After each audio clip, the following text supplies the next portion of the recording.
শান্তিনিকেতনের অধ্যাপক বিদুশেখর শাস্ত্রী মহাশয়কে স্বয়ং রবীন্দ্রনাথ ঠাকুর চিঠি লিখে জানান, আজ আপনি অত্যন্ত ভুল করেছেন। এটা খুবই গর্হিত অপরাধ। এর জন্য আগামীকাল বিকেলে আমি আপনাকে দণ্ড দেব।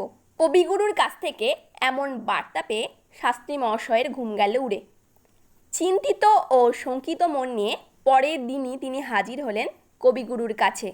কিন্তু তখনও তাকে বেশ কিছুক্ষণ উদ্বেগ ও উৎকণ্ঠার মধ্যে বসিয়ে রাখেন কবিগুরু।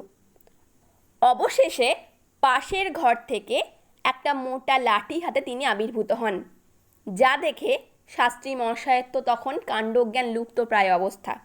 তিনি ভাবছেন, সত্যিই বুঝি এ লাঠি আজ তার মাথায় পড়বে। কিন্তু গুরুদেব সেটিকে শাস্ত্রী মহাশয়ের দিকে বাড়িয়ে ধরে বললেন, এই নিন আপনার দণ্ড। সেদিন যে এখানে ফেলে গেছেন তা একদমই ভুলে গেছেন আপনি। আসলে খানিকটা মজার ছলেই এই লাঠিকে ভুলের দণ্ড হিসাবে চিঠিতে উল্লেখ করেছিলেন হাস্যরসিক রবীন্দ্রনাথ ঠাকুর।